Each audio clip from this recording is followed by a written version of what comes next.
Hi you guys, welcome back to The Dent Life. My name is Cornwall, and in this video I'm going to be talking you through what happens after dental school and how UK dental training works. So as you guys know, I'll be starting DFT this year, which means Dental Foundation Training, and about up until fourth year I didn't actually know what happens after dental school. I think I was just like going through it and people were just telling me random things and it was quite confusing. So I thought I would basically summarize what happens after dental school in the UK for you guys, as I would have liked it if someone did that for me. So just to start with the basics, in the UK there are 5 years of dental school, and then if you do an intercalated degree there is a 6th year, and that means you basically graduate with 2 degrees.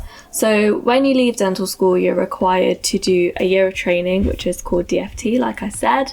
And if you want to work in the NHS, you have to do that. If you want to go into private practice straight away, you don't have to do that. But if you ever want to work in the NHS, you have to do a year of Dental Foundation training first. And that's why most people usually take the first route. They go through DFT and then work in the NHS and then go to private practice if they want. So throughout Dental Foundation training year, you're basically allocated one practice, and that's a practice you're going to work in all year from September to September. And you have 4 days of working in practice, so that's like your training, and then you have 1 day of studying, which is called a study day. And then after DFT you can make a choice, so you can either become an associate or you can go on and do DCT, which is dental core training. So this is a 1-year post, and it's basically something you do in hospital. So rather than the training in general practice, which was Dental Foundation year, you do dental core training, which is training in hospital. And usually people do DCT 1 if they want to get some special skills,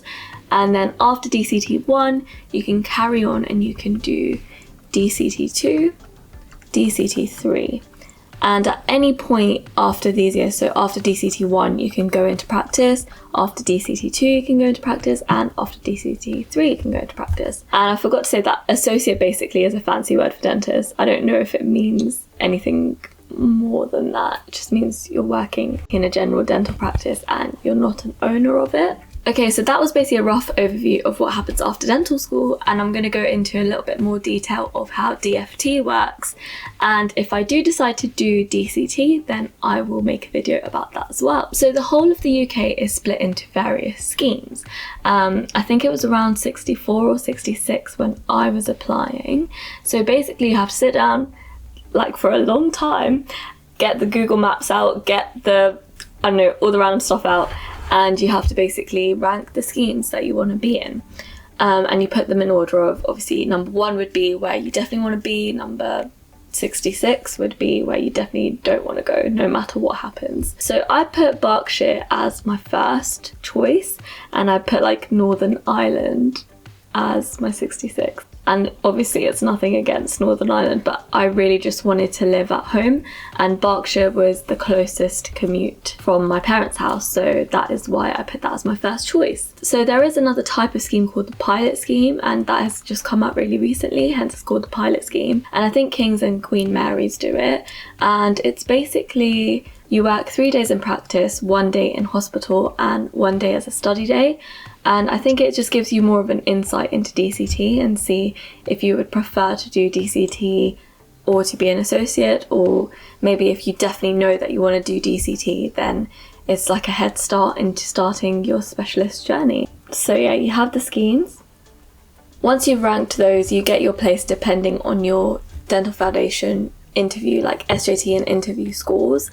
And for example, North London is quite a popular scheme, so you would need quite a high score to get that scheme. But if you want to apply to Devon and Cornwall, for example, it's not as competitive, so it doesn't really matter what you get. So about what I was saying in my last video, that yes, it's important to get a good score, but it's not the end of the world, especially if you don't want to be in London or like popular areas. So once you're given your scheme, you're given a few days to decide whether you want to accept the place or whether you want to go for an upgrade. So for example, if you get your 20th choice and you opt in for an upgrade, you're basically saying, okay, I'm accepting this job because I want a job next year, but if a space becomes available in the schemes that I've ranked before 20, please can I get a place in those schemes, because I really want them. And if a space becomes available, then you're automatically upgraded. And the best part of this is that you're actually given an opportunity to rethink your choices. So for example, I got a pretty average score out of all the applicants in the UK.